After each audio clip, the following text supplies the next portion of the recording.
Hare Krishna Mataji's and Prabhuji's and with Pranam. Thank you for joining today's session. ఈ రోజు మనం 9వ అధ్యాయం మొదలు పెట్టబోతున్నాము. హరే కృష్ణ మాతాజీ. హరే కృష్ణ మాతాజీ. దండవత్ ప్రణామం. హరే కృష్ణ మాతాజీ. దండవత్ ప్రణామం. హరే కృష్ణ మాతాజీ. దండవత్ ప్రణామం. హరే కృష్ణ. మనం మంగళాచరణం చేసి మొదలు పెడదాం. హరే కృష్ణ మాతాజీ. దండవత్ ప్రణామం. హరే కృష్ణ మాతాజీ. హరే కృష్ణ.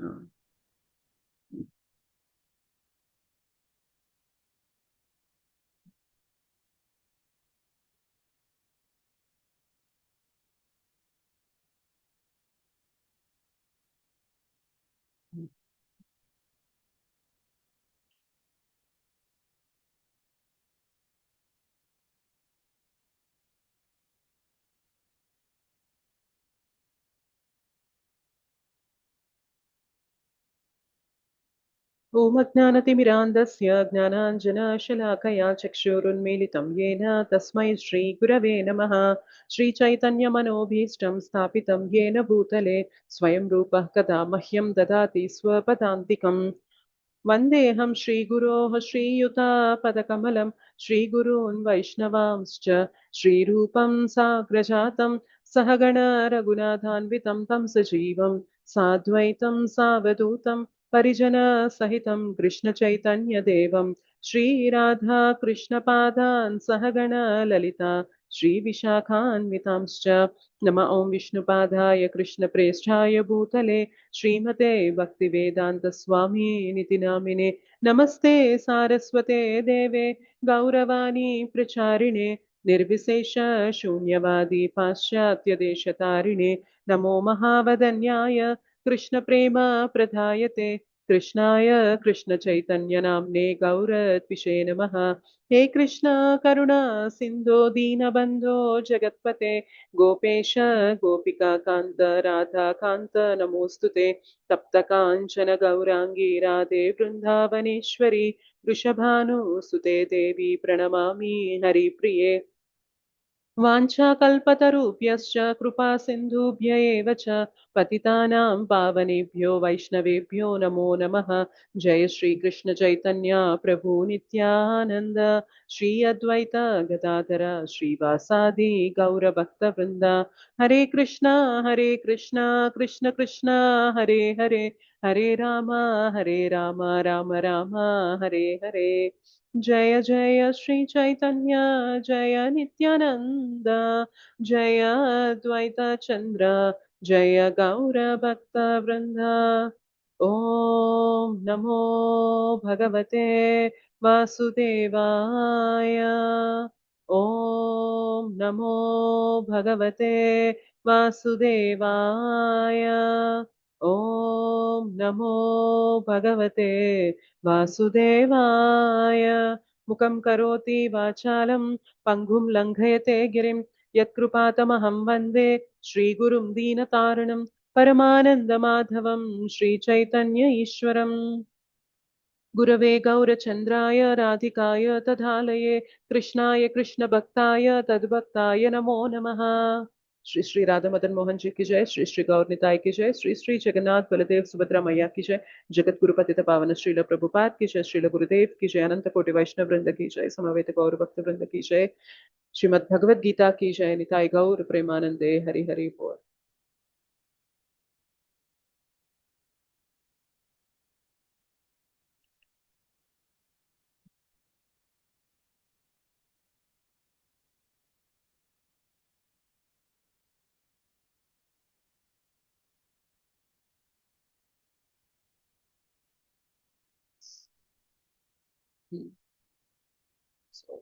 తొమ్మిదో అధ్యాయం అనేది మనం ఈరోజు మొదలు పెట్టబోతున్నాము. 9వ అధ్యాయం పేరు తెలుసా ఎవరికైనా?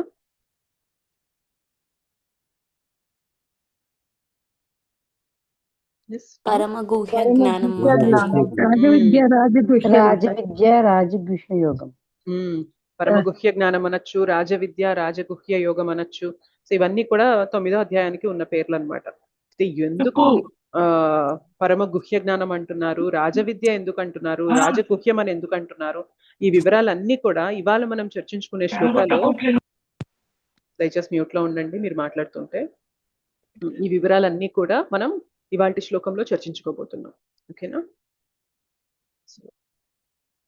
చాలా చాలా ఇంపార్టెంట్ చాప్టర్, చాలా ముఖ్యమైన చాప్టర్ 9వ అధ్యాయం అనేది. మధ్యలో భగవంతుడు 18 అధ్యాయాలు ఉంటే మధ్యలో ఈ అధ్యాయాన్ని పెట్టి, అది కూడా భక్తి యోగం అధ్యాయాలు 6 నుండి 7 నుండి 12 అయితే వాటిలో కూడా మధ్యలో ఉన్నదన్నమాట ఇది 9వ అధ్యాయం అనేది. చాలా అద్భుతమైన శ్లోకాస్ ఉంటాయి. నెక్స్ట్ వచ్చే క్లాసెస్ అన్నిట్లో కూడా మనం వాటి గురించి డిస్కస్ చేస్తూ ఉంటాము. కంప్లీట్ గా భక్తియుతమైన అధ్యాయం అన్నమాట ఇది. ఓకే, మనం శ్లోకం చదివి రిసైట్ చేసి అందరం కలిసి అనువాదం చదివి భాష్యం చదువుతాము. అయితే ఈ శ్లోకంలో భాష్యం అనేది చాలా పెద్దది ఇచ్చారు శ్రీల ప్రభుపాదుల వారు. చాలా వివరాలు ఇచ్చారనమాట. మనం ఏం చేద్దామంటే ఇవాళ యూజువల్ గా మనం ఎప్పుడు ఎలా చేస్తామంటే అనువాదం మొత్తం చదివి ఎక్స్ప్లెయిన్ చేసుకుంటాం కదా, భాష్యం మొత్తం చదివి తర్వాత ఎక్స్ప్లెనేషన్ ఇచ్చుకుంటాం కదా. ఇవాళ క్లాస్ లో కొంచెం చిన్నగా చేంజ్ చేద్దాం. ఏంటి అంటే ఫస్ట్ అనువాదం చదివి ఎక్స్ప్లెనేషన్ ఇచ్చుకున్న తర్వాత మనం ఒక్కొక్క భాష్యంలో ఒక్కొక్క పారాగ్రాఫ్ చదివి మనం ఇచ్చుకున్న ఎక్స్ప్లెనేషన్ కి ఇంకేమైనా మనం అడిషనల్ గా యాడ్ చేయొచ్చు, శ్రీల ప్రభుపాదుల వారు ఇంకేమైనా యాంగిల్స్ ఇస్తున్నారా అనేవి కూడా మనం తీసుకుందాం. సరేనా? Is that fine? Yes, Mataji.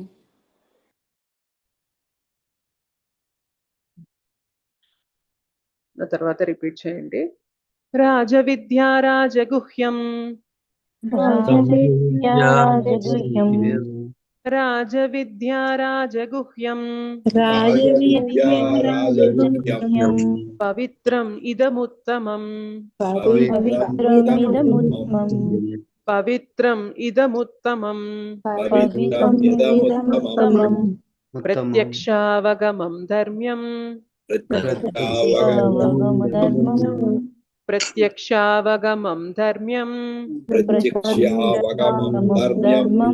సుసుఖం కర్తుమవ్యయం సుసుఖం కర్తుమవ్యయం రాజవిద్యా రాజగుహ్యం పవిత్రం ఇదముత్తమం రాజవిద్యా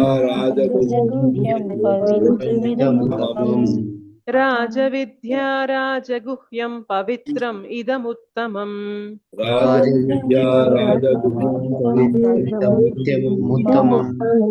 ప్రత్యక్షావగమం ధర్మ్యం సుసుఖం కర్తుమవ్యయం ప్రత్యక్షావగమం ధర్మ్యం సుసుఖం కర్తుమవ్యయం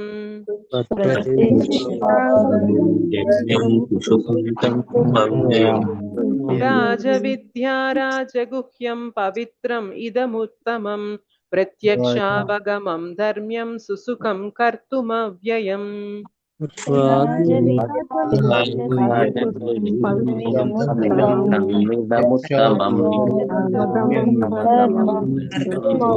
రాజవిద్యా రాజగుహ్యం పవిత్రం ఇదముత్తమం ప్రత్యక్షావగమం ధర్మ్యం సుసుఖం కర్తుమవ్యయం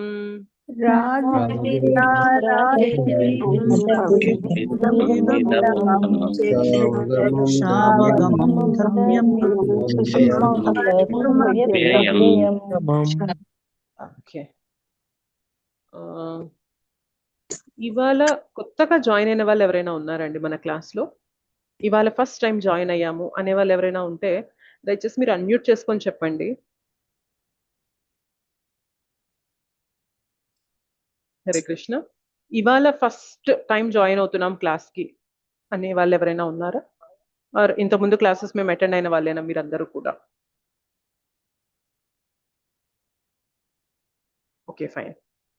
ఎవరు చెప్పడం లేదు కాబట్టి ఆల్రెడీ అందరూ ఉన్న వాళ్ళే అని అనుకుంటున్నాను నేను. ఎవరైనా కొత్త వాళ్ళు ఉంటే కనుక ప్లీజ్ టెల్ మీ, చెప్పండి. ఎందుకంటే ఫార్మాట్ ఏంటి, క్లాస్ ఎలా నడుస్తుంది అని ఒకసారి చెప్పడానికి మిమ్మల్ని అడుగుతున్నాను. మీరు కనుక కొత్తగా జాయిన్ అయితే దయచేసి ఒకసారి చెప్పండి నాకు. Okay, fine. అనురాధ మాతాజీ శ్లోకం చదువుతారా? దయచేసి హ్యాండ్ రైజ్ చేసి ఉంచండి మిగిలిన వాళ్ళందరూ కూడా. బట్ మన ఎక్స్ప్లెనేషన్ అయ్యాక భాష్యం చదువుతాము. భాష్యం చాలా పెద్దది, ఈజీగా ఒక 10 మెంబర్స్కి అయితే ఛాన్స్ వస్తుంది భాష్యం చదవడానికి. అనురాధ మాతాజీ శ్లోకం చదవండి. హరే కృష్ణ మాతాజీ. హరే కృష్ణ.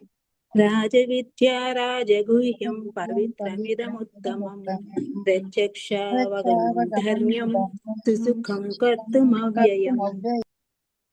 ప్రశాంత మాతాజీ మీరందరూ మ్యూట్ లో ఉండండి దయచేసి. మీకు ఛాన్స్ వచ్చినప్పుడు మాత్రమే మీరు అన్మ్యూట్ చేసుకోండి. వెంకటేశం ప్రభుజీ మీరు కూడా శ్లోకం చదవండి. మాతాజీ. శ్లోకం చదవండి. రాజవిద్యా రాజగుహ్యం పవిత్రం ఇదముత్తమం ప్రత్యక్షావగమం ధర్మ్యం సుసుఖం కర్తుమవ్యయం. థ్యాంక్ యూ మాతాజీ. హరే కృష్ణ మాతాజీ. థ్యాంక్ యూ ప్రభుజీ. హరే కృష్ణ. సౌమ్య మాతాజీ మీరు కూడా శ్లోకం చదవండి మాతాజీ. హరే కృష్ణ మాతాజీ. హరే రాజవిద్యా రాజగుహ్యం పవిత్రం ఇదముత్తమం ప్రత్యక్షావగమం ధర్మ్యం సుసుఖం కర్తుమవ్యయం. హరే కృష్ణ మాతాజీ. థ్యాంక్ యూ మాతాజీ. హరే కృష్ణ. మోహిని మాతాజీ. హరే కృష్ణ మాతాజీ. ధన్యవాదాలు. ధన్యవాదాలు ప్రణామ్. శ్లోకం చదవండి మాతాజీ. ఓం నమో భగవతే వాసుదేవాయ. రాజవిద్యా రాజగుహ్యం పవిత్రమిదముత్తమం ప్రత్యక్షావగమం ధర్మ్యం సుసుఖం కర్తుమవ్యయం. Hare thank you Krishna. మాతాజీ. హరే కృష్ణ. వీణేశ్వరి మాతాజీ మీరు కూడా శ్లోకమే చదవండి. హరే కృష్ణ మాతాజీ. హరే కృష్ణ మాతాజీ. రాజవిద్యా రాజగుహ్యం పవిత్రం ఇదముత్తమం ప్రత్యక్షావగమం ధర్మ్యం సుసుఖం కర్తుమవ్యయం. Very good. థ్యాంక్ యూ మాతాజీ. శ్రీ పద్మ మాతాజీ అనువాదం చదవండి.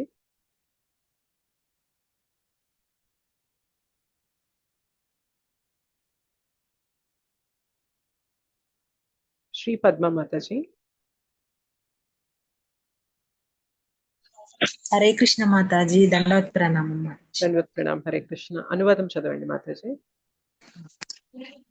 ఈ జ్ఞానము విద్యలకెల్లా రాజు వంటిది, సర్వ రహస్యములలో పరమ రహస్యమైనది. పరమ పవిత్రమైన ఈ జ్ఞానము అనుభవపూర్వకముగా ఆత్మ యొక్క ప్రత్యక్ష జ్ఞానమును కలుగజేయుటచే ధర్మము యొక్క పరిపూర్ణ స్థితి అయి ఉన్నది. ఇది శాశ్వతమైనది మరియు ఆచరించుటకు మిక్కిలి సౌఖ్యకరమైనది. హరి బోల్. థ్యాంక్ యూ మాతాజీ. హరే కృష్ణ మాతాజీ. ధన్యవాదాలు. ధన్యవాదాలు. హరే కృష్ణ. అయితే ఏం చెప్తున్నారు ఈ శ్లోకంలో కృష్ణ అంటే, ఏదైతే జ్ఞానం ఈ అధ్యాయంలో ఇవ్వబోతున్నారో ఆ జ్ఞానం ఎంత విలువైనది, ఎంత గొప్పది, ఎంత గుహ్యమైనది అనేది ఈ శ్లోకంలో వర్ణిస్తున్నారు. ఓకే, ఇంకా మనం జ్ఞానంలోకి ఎంటర్ అవ్వలేదు. ఇప్పుడు మనం ఏదన్నా ఒక ఇంపార్టెంట్ మ్యాటర్ మనం ఎవరికైనా చెప్పాలనుకోండి, డైరెక్ట్ గా మ్యాటర్కి వెళ్లకుండా మనం ఏం చెప్తాము అంటే దాని యొక్క ఇంపార్టెన్స్ చెప్తాం మనం. నీకు ఇప్పుడు ఏం చెప్పబోతున్నానంటే అది గనక నీకు తెలిస్తే నీ ప్రాబ్లమ్స్ అన్నిటికీ సొల్యూషన్ వచ్చేస్తుంది, అది గనక నీకు తెలిస్తే నీకు చాలా అద్భుతంగా చాలా హ్యాపీనెస్ వస్తుంది, అది గనక నీకు తెలిస్తే ఎవ్వరికి తెలియదు నీకు తెలిసింది అవుతుంది అని మనం ముందు ఆ జ్ఞానం గురించి చెప్తాం. Yes or no? సిమిలర్లీ భగవంతుడు ఇక్కడ అదే చెప్తున్నారనమాట. భగవంతుడు ఏం చేస్తున్నారంటే ఇక్కడ విద్యలలో కల్లా రాజు వంటి విద్యని భగవంతుడు ఇక్కడ బోధిస్తున్నారు. కాబట్టి అది అసలు ఎటువంటి విద్య, ఏం చేస్తుంది, ఎలాంటిది, ఎందుకు ఇంత ఇంపార్టెంట్ ఇది వినడం అనేది అంతా కూడా ఈ శ్లోకంలో మనకి వివరించడం జరిగింది.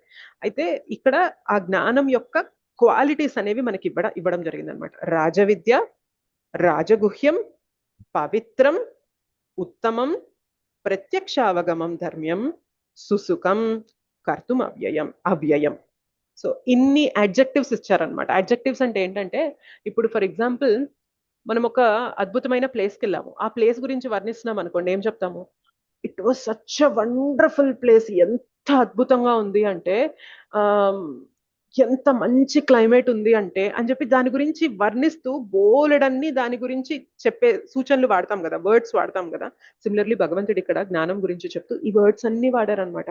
ఈ విద్య, ఈ జ్ఞానం అనేది రాజవిద్య, రాజగుహ్యం, పవిత్రం, ఉత్తమం, ప్రత్యక్షావగమం, ధర్మ్యం, సుసుఖం, అవ్యయం.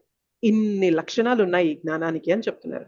అయితే మనం ఇవాళ క్లాస్ డిస్కషన్ ఎలా ఉంటుంది అంటే, ఒక్కొక్క పదానికి అర్థం ఏంటి అనేది తెలుసుకొని మొత్తం ఆ 9 వివరణలు అనేవి తెలుసుకున్న తర్వాత మనం భాష్యంలో ఒక్కొక్క పారాగ్రాఫ్ చదివి ఎక్స్ప్లెనేషన్ ఇచ్చుకుందాం. ఓకేనా? ఎస్, ఫస్ట్ది మనకి రాజవిద్య. ఓకే, మనం బోలెడంత ఎడ్యుకేషన్ అనేది భౌతికంగా చూస్తూ ఉంటాం. చిన్నప్పటి నుంచి రైట్ ఫ్రమ్ అంటే పాప గాని బాబు గాని ఎవరినైతే స్కూల్లో జాయిన్ చేస్తామో, స్కూల్ కాదు ముందు ప్లే స్కూల్లోనే జాయిన్ చేసేస్తాం.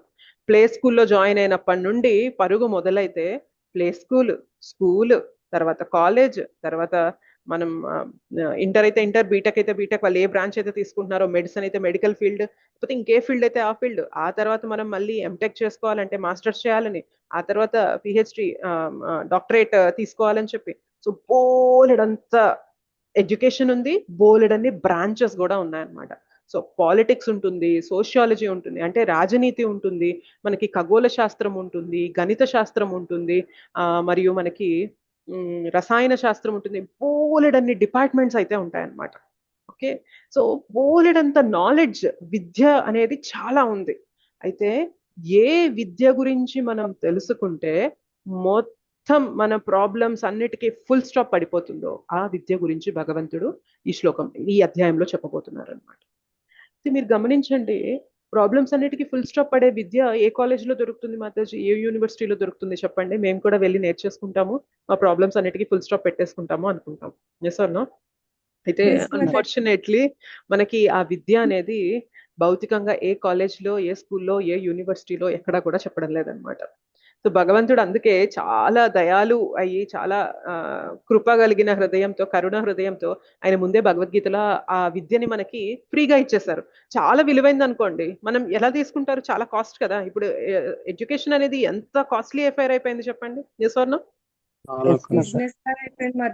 అది బిజినెస్ అయిపోయింది కదా ఇప్పుడు. కానీ భగవంతుడు ఇక్కడ ఎంత ప్రేమ అంటే మనందరి పైన, ఏం లేదు, నువ్వు వినాలి అనే నీకు కోరిక ఉంది, ఆసక్తి ఉంది అంటే కనుక నేను ఫ్రీగా ఇచ్చేస్తున్నాను అని చెప్పి భగవంతుడు చెప్తున్నారు అనమాట. భగవంతుడు మాత్రమే చేయగలరు కదా అంత గొప్ప విద్యని మనకి చాలా సులువుగా, ఈజీగా, అది కూడా నయ పైసా ఖర్చు లేకుండా మనకి చెప్తున్నారు అనమాట. ఓకే, సో ఈ విద్య అనేది రాజు వంటిదన్నమాట. పోలెడన్ని విద్యలు ఉన్నా కానీ విద్యలన్నిట్లో కూడా టాప్ మోస్ట్ విద్య రాజు వంటి విద్య. అండ్ దీనికి ఇంకొక అర్థం ఏం తీసుకోవచ్చు అంటే, రాజవిద్యకి రాజులుకి ఉండవలసిన విద్య. ఎస్పెషల్లీ ఒకప్పుడు రాజుల పాలన ఎంత చక్కగా ఉండేదంటే, సకాలంలో వర్షాలు పడేవి, సకాలంలో తగిన వాతావరణం అనేది ఉండేది, సకాలంలో పంటలు చేతికొచ్చేవి, ప్రజలందరూ కూడా సుభిక్షంగా ఉండేవారు. సో చాలా ధార్మికంగా రాజ్యం అనేది నడుస్తూ ఉంటుంది అనమాట.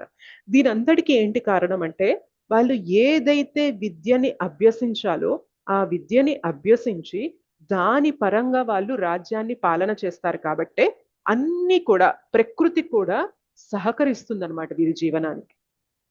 అంటే ఒకప్పుడు రాజులు ఏ జ్ఞానాన్ని అయితే కలిగి ఉండి ఆ జ్ఞానం ద్వారా పరిపాలన చేసి ప్రజలందరూ కూడా సుభిక్షంగా బ్రతికి వారు కూడా భగవద్ధామానికి వెళ్ళేలాగా వీళ్ళు ఏర్పాటు చేసే విధంగా వాళ్ళ పాలన ఉండడానికి తోడ్పడిన విద్య రాజవిద్య.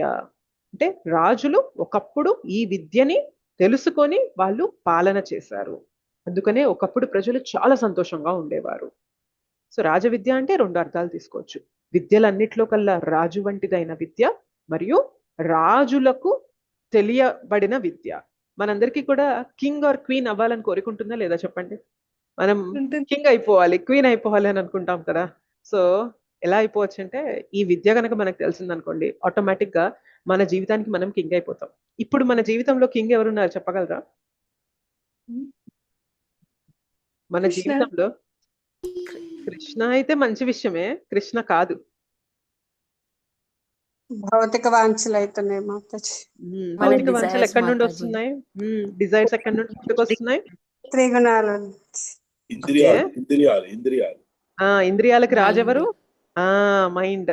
సో మనకి ఇవాళ రూలర్ ఆర్ కింగ్ మన జీవితంలో ఎవరైపోయారంటే మైండ్ అయిపోయింది అనమాట. మన మైండే రూలర్, కింగ్ అయిపోయింది కాబట్టే ఇవాళ ఇంత దారుణంగా ఉంది మన జీవితం కానీ సమాజం కానీ. సో ఈ విద్యని మనం అభ్యసించి దాన్ని ప్రాక్టీస్ చేస్తే ఏమవుతుంది అంటే, కంట్రోల్ మన చేతిలోకి వస్తుంది అనమాట. ఓకే, అప్పుడు ఆటోమేటిక్ గా జీవితం బాగుపడుతుంది, సమాజం కూడా బాగుపడుతుంది. ఓకే, సో మనందరికీ రాజు అవ్వాలి అని కోరుకుంటుంది. రాజు అవ్వడం అంటే సింపుల్ అనమాట. ఈ విద్య ఏదైతే భగవంతుడు చెప్పాడో దాన్ని తెలుసుకొని దాన్ని ఆచరించామంటే ఆటోమేటిక్ గా మనం ఎవరి దాసులం అనే క్లారిటీ మనకు వస్తుంది అనమాట. మనం ఇప్పుడు ఎలా బ్రతుకుతున్నామంటే, మన మనస్సు ఏది చెప్తే మనం అటు పరిగెడుతున్నాం. సో మనం ఎవరి దాసులం అయిపోయాం చెప్పండి? మన మాస్టర్ ఎవరైపోయారు? మనసు అయిపోయింది, మైండ్. మైండ్ అయిపోయింది మాస్టర్, మనం దాన్ని సర్వెంట్ అయిపోయాం.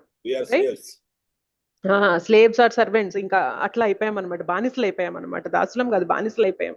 ఎటు చెప్తే అటు, ఏది తోస్తే అది, ఏది మనకి ఏది అనిపిస్తుంటే ఇంకా అదే నిజమేమో, అదే అయిపోతుందేమో అనే భ్రమలో బ్రతికేస్తూ ఉంటాం అనమాట. అంత దారుణమైన స్థితిలో ఉన్నాం. కానీ ఈ విద్య ఏదైతే భగవంతుడు చెప్పబోతున్నారో అది మనం తెలుసుకొని ఆచరించినట్లయితే జీవితంలో పట్టు వస్తుంది. నిజంగా మనం ఎవరి దాసులం అనేది తెలుసుకుంటాం అనమాట. ఓకే, ఆ విద్య రాజ విద్య. ఓకేనా? ఒక్క నిమిషం.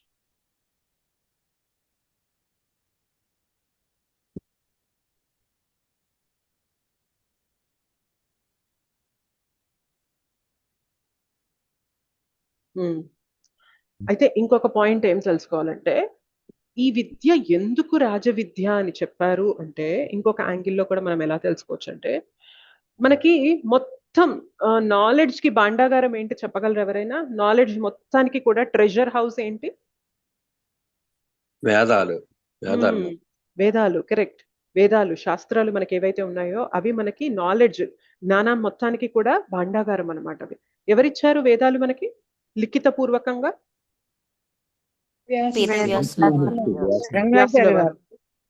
వేదవ్యాసుల వారు. ఓకే, సో వేదవ్యాసుల వారు మనకి లిఖిత పూర్వకంగా మనకి వేదాలు అనేవి అందివ్వడం జరిగింది.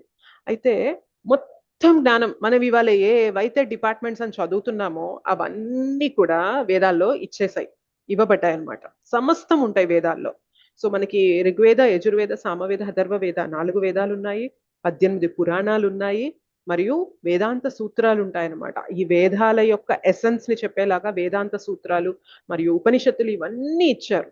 పంచమ వేదమైన మహాభారతం ఇవన్నీ ఇచ్చారు. అయితే ఇన్ని రాసిన వేదవ్యాసుడికి కూడా లాస్ట్ లో ఒక డిస్సాటిస్ఫాక్షన్ వచ్చింది.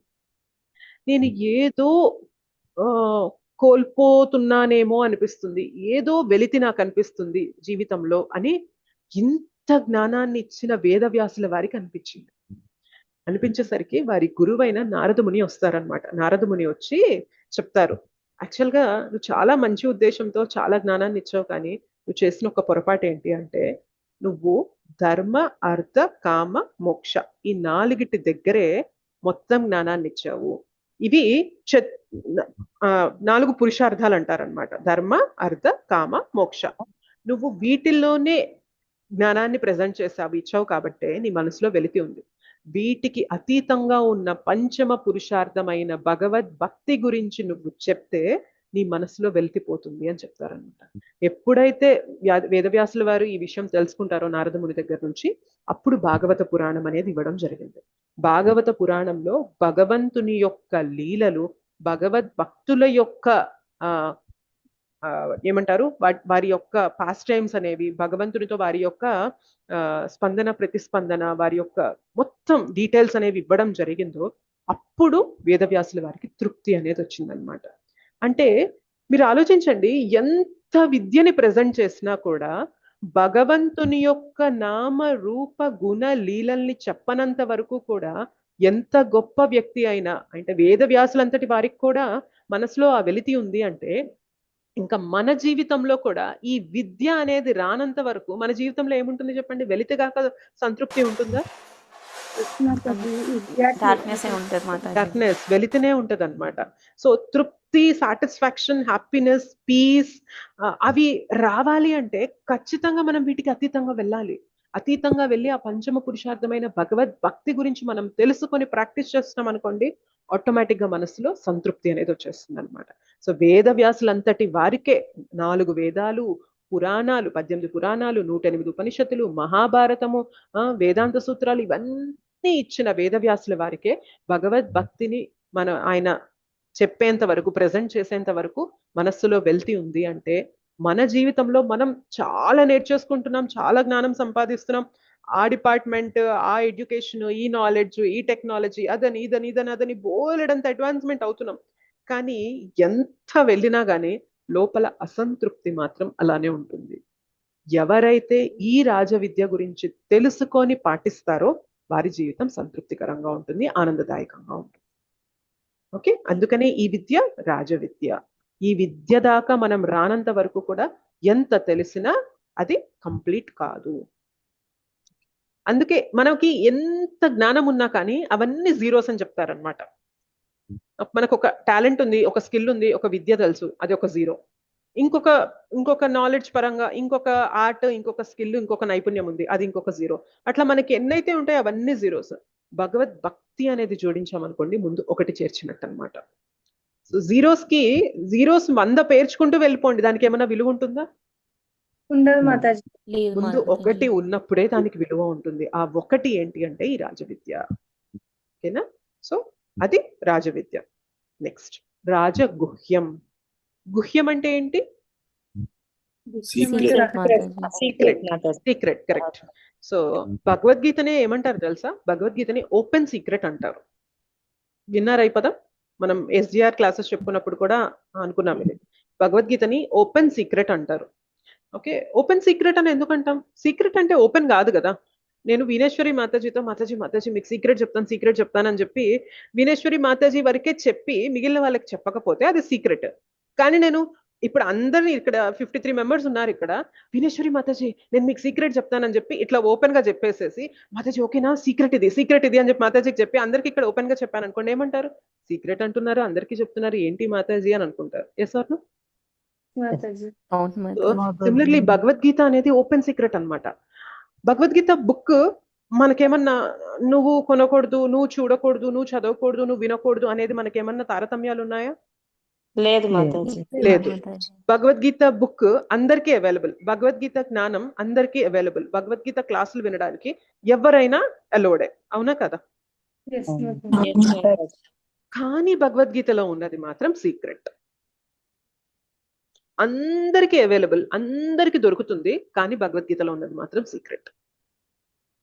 అది రాజవిద్య, రాజగుహ్యం అన్నమాట. ఎందుకు ఇది గుహ్యము అంటే, ఎవరైతే భగవంతుని పైన విశ్వాసంతో, వారి దగ్గర ఉన్న ఎంతో కొంత విశ్వాసంతో ఎవరైతే ఆ శ్రద్ధతో వచ్చి వినడానికి, చదవడానికి, తెలుసుకోవడానికి ఇంట్రెస్ట్ చూపిస్తారో వారికి మాత్రమే భగవద్గీత జ్ఞానం అనేది అర్థం అవ్వడం మొదలైతుంది. అందుకనే భగవద్గీతని నార్మల్ బుక్ తో ఎప్పుడు మనం కంపేర్ చేయకూడదు అనమాట. ఇప్పుడు ఒక ఆర్డినరీ బుక్ ఉందనుకోండి, ఒకసారి చదివినా అదే ఉంటుంది మ్యాటర్, రెండోసారి చదివినా అదే ఉంటుంది మ్యాటర్, మూడోసారి చదివినా అదే ఉంటుంది, 100 సార్లు చదివినా అదే ఉంటుంది. భగవద్గీత మాత్రం శ్లోకాలు అవే ఉన్నా, అనువాదాలు అవే ఉన్నా, భాష్యాలు అవే ఉన్నా, మొదటిసారి కొంచెం విశ్వాసంతో మనం చదివినప్పుడు కొంత జ్ఞానం మనకు అర్థమైంది. రెండోసారి మనం జపం చేస్తూ భక్తుల సాంగత్యంలోకి వచ్చి మళ్ళీ చదివినప్పుడు ఇంకొంత జ్ఞానం రివీల్ అయితే. సేమ్ శ్లోకాసే, ఒకప్పుడు కూడా 18 అధ్యాయాలు ఉన్నాయి, 700 శ్లోకాలే ఉన్నాయి. సెకండ్ టైం చదువుతున్నప్పుడు 700 1400 ఏం అవ్వలేదు, 18 అధ్యాయాలు 36 అధ్యాయాలు ఏం అవ్వలేదు, సేమ్ అలానే ఉన్నాయి. సో మొదటిసారి చదివినప్పుడు కొంత యాక్సెస్ మాత్రమే ఇచ్చారు భగవంతుడు మనకి ఆ జ్ఞానానికి. సెకండ్ టైం చదివినప్పుడు ఇంకొంత యాక్సెస్ ఇచ్చారు అనమాట. థర్డ్ టైం మనం సరిగ్గా భక్తిలో అడ్వాన్స్ అవ్వట్లేదు, వైష్ణవుల్ని నిందిస్తున్నాము, సరిగా మనం చేయట్లేదు అనుకోండి, ఈసారి భగవద్గీత చదువుతుంటే భగవంతుడు యాక్సెస్ తీసేస్తారనమాట. నువ్వు వైష్ణవుల్ని నిందిస్తూ, నువ్వు ఇష్టం వచ్చినట్లు భక్తి శక్తిని వినియోగించుకొని తప్పులు పాపాలు చేస్తూ ఉంటే భగవంతుడు ఆ యాక్సెస్ గ్రాంట్ ఇవ్వరనమాట. భగవద్గీత మనం చదవాలని ప్రయత్నం చేసినా కూడా అందులో ఉన్న జ్ఞానం మనకు అర్థం కాదు. మళ్ళీ మనం సిన్సియర్ అయ్యి తప్పు తెలుసుకొని, కృష్ణ నేను తప్పు చేశాను, నేను అలా చేయను అని చెప్పి మళ్ళీ మనం సిన్సియర్ అయినప్పుడు మళ్ళీ చదివినప్పుడు మళ్ళీ ఇంకొంత జ్ఞానం. సో బేసిక్ గా ఏమవుతుంది అంటే, భగవద్గీత ఒక వ్యక్తిలాగా మనతో ప్రవర్తిస్తుంది. మనం ఎలా అప్రోచ్ అవుతామో భగవద్గీత జ్ఞానం మనకి అంత తెలుస్తూ ఉంటుంది. రైట్? సో ఇది రాజగుహ్యము. ఇంతకుముందు అధ్యాయంలో కూడా చెప్పుకున్నాం మనం, 8వ అధ్యాయంలో కూడా. గుహ్యము, గుహ్యతరము, గుహ్యతమము. Confidential, more confidential, most confidential. Confidential అంటే గుహ్యం. గుహ్యము అంటే 2వ అధ్యాయంలో మనం ఏదైతే చర్చించుకున్నామో ఆత్మ జ్ఞానం గురించి, అది గుహ్యమైన జ్ఞానము. ఆత్మ ఏంటి, శరీరం ఏంటి, మనం ఎవరము అని మనం తెలుసుకున్నాం కదా, ఆత్మ యొక్క లక్షణాలు తెలుసుకున్నాం కదా, అదంతా కూడా గుహ్యమైన జ్ఞానం. ఓకే, నెక్స్ట్ 7, 8 అధ్యాయాల్లో మనం ఏదైతే చర్చించుకున్నామో భగవంతుని యొక్క శక్తులు ఏంటి. ఓకే, ఈ భౌతిక జగత్తు, ఆధ్యాత్మిక జగత్తు, ఈ రెండు కూడా భగవంతుని యొక్క శక్తి నుండే వచ్చాయి అనే విషయాలు మనం తెలుసుకున్నాం కదా, అది మోర్ కాన్ఫిడెన్షియల్. ఓకే, ఆయన శక్తుల గురించి మనం తెలుసుకున్నాం, చూసారా? అది గుహ్యతరమైన జ్ఞానం. అయితే మనం ఆత్మ అని తెలుసుకున్నాం, భగవంతుడు ఎవరు, ఆయన శక్తులు ఏంటి అని తెలుసుకున్నాం. ఈ రెండు తెలుసుకుంటే సరిపోతుందా? మనం ఏం చేయాలో కూడా తెలుసుకోవాలి కదా. Yes or no? లేదంటే ఇన్కంప్లీట్. అది జస్ట్ మనం ఏంటో తెలుసుకున్నాము, భగవంతుడు ఏంటో తెలుసుకున్నంత ప్రయోజనం ఏంటి? మనం ఏదైనా చేస్తేనే కదా ఈ జ్ఞానానికి ప్రయోజనం. ఏం చెయ్యాలి అని చెప్పేదే ఈ గుహ్యతమమైన జ్ఞానము, అంటే మోస్ట్ కాన్ఫిడెన్షియల్, రాజగుహ్యము. ఆత్మ అని తెలుసుకోవడం ఒక లెవెల్, భగవంతుడెవరో ఆయన శక్తులు ఏంటి అని తెలుసుకోవడం ఇంకొక లెవెల్. నేను భగవంతుడికి ఏం చెయ్యాలి అని తెలుసుకోవడమే ది మోస్ట్ కాన్ఫిడెన్షియల్ నాలెడ్జ్ అన్నమాట. ఎప్పుడైతే అది తెలుసుకొని ఆచరించామో డన్, ప్రాబ్లమ్స్ అన్నిటికీ ఫుల్ స్టాప్ అయిపోతుంది, అంతే సింపుల్.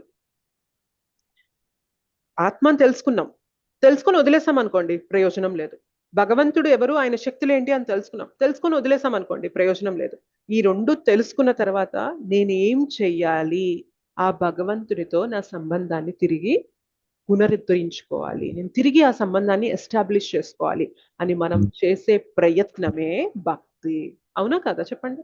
భక్తి అంటే అవునా, అంతేనా కదా? భగవంతుడిని మనం ప్రేమించడం మొదలు పెట్టడమే భక్తి అనే మార్గం.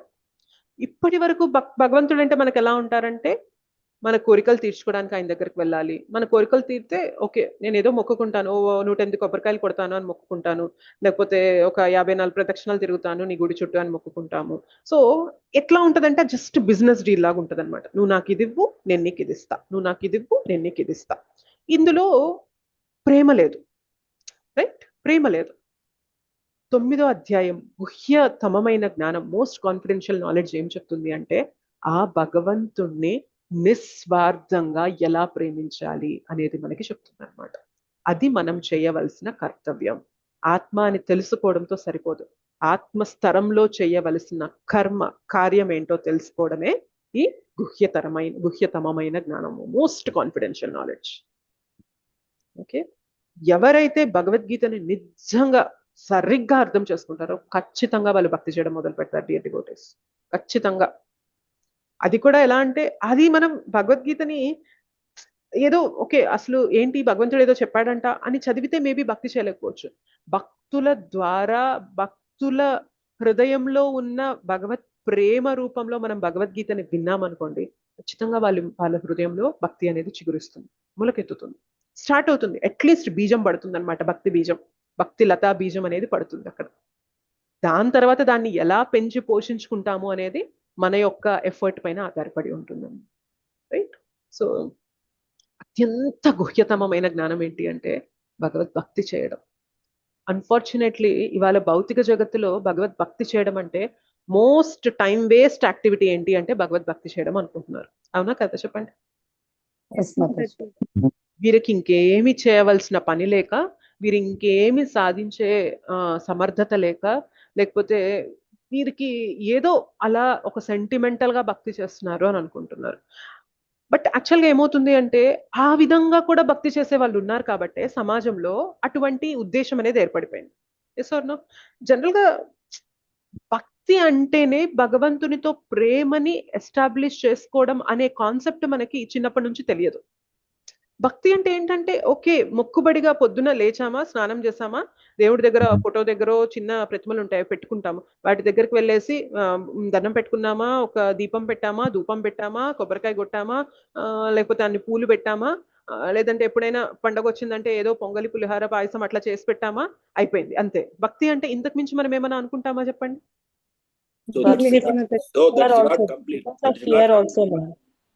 Sorry, because of fear also, ma'am. whatever may be the reason. అవును, అంతే, భక్తి అదే. So what ever may be the reason, భక్తి అంటే ఇటువంటి యాంగిల్ ప్రొజెక్ట్ అయింది. ఇంకా కొందరు ఏంటంటే ఎక్స్ట్రీమ్స్, ఇంకా టూ మచ్ పూజలు పునస్కారాల్లో ఉండే వాళ్ళు కూడా ఉంటారు. ఎవరిని తప్పు అని పెట్టడానికి లేదు, కానీ బట్ దాని వెనక తత్వం తెలుసుకొని చేసామనుకోండి, భక్తియుతంగా ప్రేమతో చేసామనుకోండి, దానికి రిజల్ట్ ఉంటుంది. But most of the times ఎక్కడ ఆగిపోతుంది అంటే పైన సూపర్ఫిషియల్ గా మాత్రమే ఉంటాయి. అంటే ఏదో తిప్పాలి, అగరబత్తి తిప్పాలి, ఓకే 4-5 సార్లు తిప్పుతున్నాను. మనసులో ఏదో ఆలోచిస్తూ ఉంటాం, ఇవాళ మీటింగ్లో ఏం చెప్పాలి, వాళ్ళు ఏదో అడుగుతారు ఏం చేయాలి, నెక్స్ట్ వంట ఏం చేయాలి, పిల్లల్ని ఎలా చూసుకోవాలి, ఫ్యూచర్లో అది ఎలా చేయాలి, ఇది ఎలా చేయాలి. సో 3 సార్లు తిప్పేలోపు 30 ఆలోచనలు వచ్చేస్తాయి మనకి. Yes or no? భగవంతుని పైన మనస్సు ధ్యాస అనేది కుదరదు మనకి. కానీ నిజంగా ఇవంతా ఎందుకు అంటే మన మనస్సుని ఆయన దగ్గర సంలగ్నం చేయడానికి ఈ ప్రాసెస్ అంతా ఇచ్చారు మనకి. రైట్, అది మనకి తెలపడం లేదనమాట. నిజంగా మనం భగవద్గీతని రైట్ పరంపరలో చదివామనుకోండి అర్థమైపోతుంది.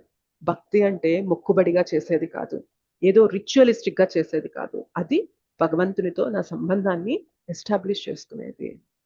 రైట్, ఇప్పుడు పిల్లలకి మనం ప్రేమగా తినిపించామనుకోండి అది ఒంటికి చాలా పోషణ ఇస్తుంది. వాళ్ళకి ప్రేమగా వండి ప్రేమగా తినిపించామనుకోండి చాలా పోషణ ఇస్తుంది. మనం ఏదో మొబైల్ చూసుకుంటూ రీల్స్ చూసుకుంటూ షార్ట్స్ చూసుకుంటూ అయిపోయిందా నెక్స్ట్ పెట్టు నెక్స్ట్ ఓకే మళ్ళీ ఒక 2-3 నిమిషాలు అయిపోయిందా ఇట్లా పెడితే ఏమన్నా దానికి వంట పట్టడం కానీ ప్రేమ తల్లి పిల్లల మధ్యన ప్రేమ అనేది పెరగడం కానీ ఏమన్నా ఉంటుందో ఆలోచించండి. ఏమీ ఉండదు. సో ఆ భక్తిని కూడా ఎలా చెయ్యాలి అని తెలిపేదే మనకి అధ్యాయం అన్నమాట. ఓకే, మేబీ మన జీవితంలో చేస్తున్నాం కానీ సంభవం అదొక మొక్కుబడిగానో ఏదో ఒక రిచువల్ గా అదొక పద్ధతి చేయమన్నారు అనే విధంగా చేస్తున్నాం, కానీ అది కాదు. భగవంతుడు ఏ విధంగా చేయమన్నారు తర్వాత వస్తుంది. పత్రం పుష్పం ఫలం తోయం యోమే భక్త్యా ప్రయచ్చతి తదహం భక్త్యుపహృతం అశ్నామి ప్రయతాత్మనః. సో బోలెడని అద్భుతమైన శ్లోకాలు వస్తాయి అనమాట. ఏ విధంగా భగవంతుడు మనల్ని కోరుకుంటున్నారు, మన దగ్గర నుండి మనకు ఆయనకు కావాల్సింది అగరబత్తినా, ధూపమా, దీపమా, పువ్వా, నీరా, నైవేద్యమా, ఇవా కావాల్సింది ఆయనకి కాదు. ఆయనకు కావాల్సింది మన హృదయం, అది కావాలన్నమాట. అది మనకి తెలిపే అధ్యాయమే ఇదన్నమాట. ఓకే, అందుకనే ఇది చాలా సీక్రెట్ టాప్ మోస్ట్ సీక్రెట్ అంటారనమాట. ఓకేనా, రాజగుహ్యం. నెక్స్ట్ పవిత్రం. భక్తి అనేది ఎంత పవిత్రమైంది అంటే అప్పటి వరకు కూడా ఎన్నో పాపభూయిష్టమైన కర్మలు చేసిన వ్యక్తి కూడా భక్తిని పట్టుకొని నిలబడగలిగితే ఆయన సాధువులలో ఒకరైపోతారనమాట. అంత ప్యూర్ చేసేస్తుంది ఒక వ్యక్తిని భక్తి. అంటే ఈ విషయం తెలుసుకున్నప్పుడు మనం చాలా జాగ్రత్తగా ఉండాలన్నమాట. ఎవరితో అయినా డీల్ చేసేటప్పుడు వీ నెవర్ నో, వేరే పలానా వాళ్ళు సరైన మార్గంలో లేరు అని వారిని మనం చులకనగా మాట్లాడడానికి లేదు.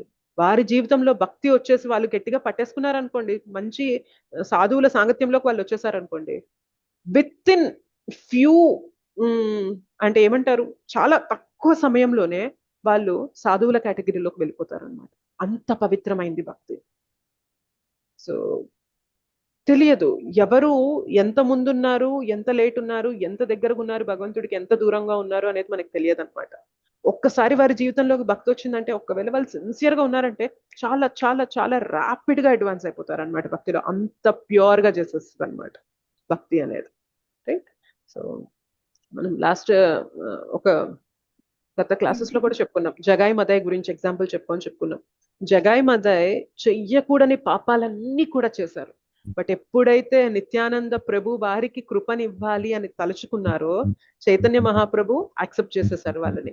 ఎప్పుడైతే చైతన్య మహాప్రభు యాక్సెప్ట్ చేశారో వారికి మార్గాన్ని చెప్పారు. మీరు ఈ పాపాలన్నీ కూడా పక్కన పెట్టి ఈ పనులన్నీ ఆపేసేసి మీరు ప్రతిరోజు కూడా హరినామ జపాన్ని జపిస్తూ మీరు నియమంగా బ్రతకడం చేయండి, రెగ్యులేటెడ్ లైఫ్ అనేది మీరు జీవించండి అని చెప్పాగా విత్ ఇన్ ఫ్యూ ఇయర్స్ లోనే అందరూ కూడా వీరిని సాధువులుగా పరిగణించడం మొదలు పెట్టారనమాట. అంత పవిత్రం చేసేస్తుంది భక్తి మనల్ని. అంతకు మించిన ప్యూరిఫైయింగ్ ఏజెంట్ ఏదీ లేదు.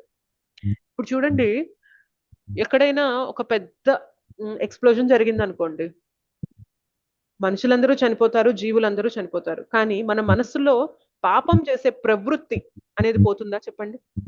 పోదు మాతాజీ, పోదు. రైట్, మేబీ మన దేహాలు వెళ్ళిపోవచ్చు, మన ఇంద్రియాలు, మన దేహాలు, మనం అన్ని కూడా వెళ్ళిపోవచ్చు, కానీ మనకి ఏదైతే నైజం నేచర్ ఉంటుందో, పాపాలు చేసే ప్రవృత్తి ఉంటుందో, అది మాత్రం ఎంత పెద్ద అటామిక్ బాంబ్ ఎక్స్ప్లోషన్ జరిగినా కూడా పోదు. అవునా కదా?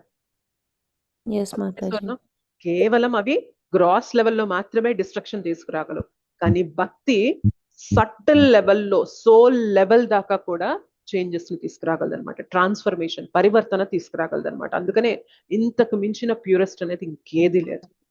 అటామిక్ బాంబ్ కూడా మన హృదయంలో నాటుకుపోయిన పాపాలు చేసే ప్రవృత్తిని కాల్చలేదు, కానీ భక్తి హరినామం పట్టుకొని భగవద్గీత భాగవత శ్రవణం చేస్తూ ప్రతిరోజు భక్తుల సాంగత్యంలోకి వచ్చాము అంటే ఎంతటి అనర్థాలైనా గాని, ఎంత పాతుకుపోయినవైనా గాని వేర్లతో సహా ప్రకిలించి పెడతా అనమాట. భక్తికి ఆ శక్తి ఉంది. అంత ప్యూరెస్ట్ భక్తి, పవిత్రం అని చెప్తున్నారు అనమాట ఇక్కడ. సో అది ఒక ఆస్పెక్ట్ చెప్పారు. నెక్స్ట్ ఉత్తమం. ఉత్తమం అంటే తమ అంటే ఏంటి చెప్పండి? తమస్సు, తమో గుణ, తమస్సు, తమ అంటే డార్క్నెస్ కదా, ఇగ్నోరెన్స్, అజ్ఞానము, అంధకారము. అజ్ఞానాన్ని అంధకారంతో పోలుస్తాం, రైట్? ఆ అజ్ఞానం నుండి మనల్ని పైకి తీసుకొచ్చేది ఉత్ అంటే పైకి తీసుకొచ్చేది ఉత్తమ. తమో గుణం నుంచి అంటే అజ్ఞానం నుంచి మనల్ని ఉత్ పైకి తీసుకొచ్చే జ్ఞానం కాబట్టే దీనికి ఉత్తమ అని పేరుందనమాట. దివ్యమైనది అనమాట.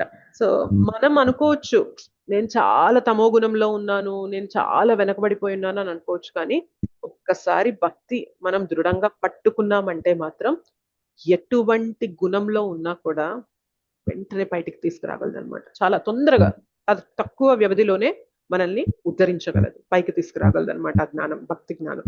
ఓకే, సో అందుకనే దీన్ని ఉత్తమ అని పిలవడం జరిగింది.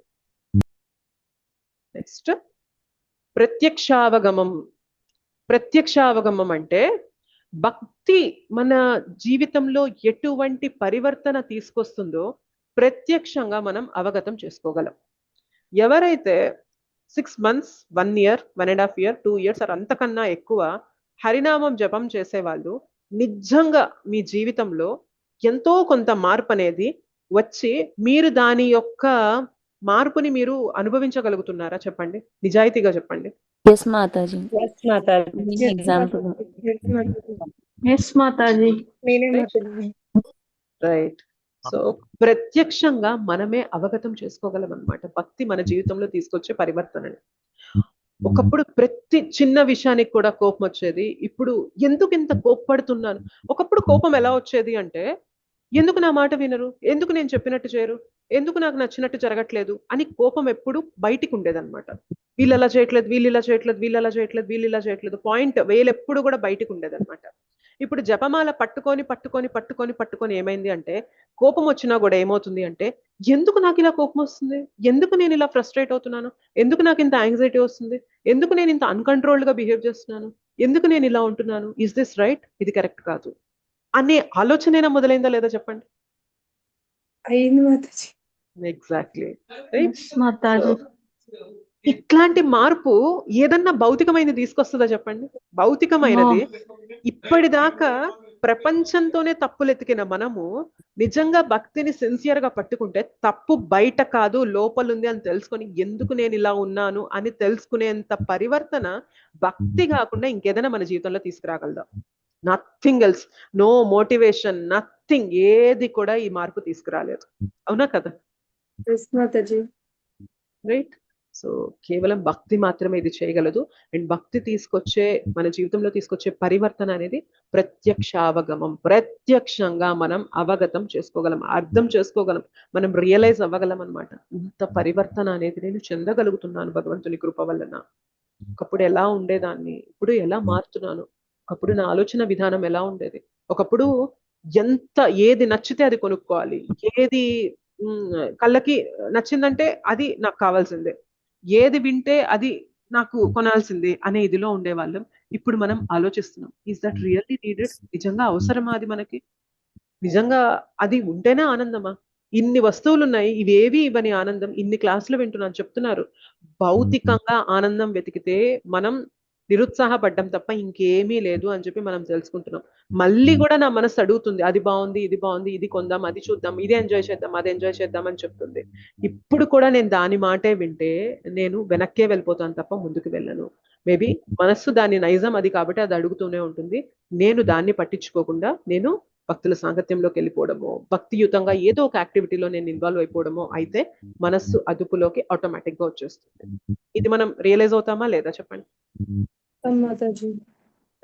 సో ప్రత్యక్షంగా మనం అవగతం చేసుకోగలం మన భక్తి మన జీవితంలో తీసుకొచ్చే పరివర్తన అనేది. అనర్థాలు ఏంటి అనేది తెలుస్తుంది.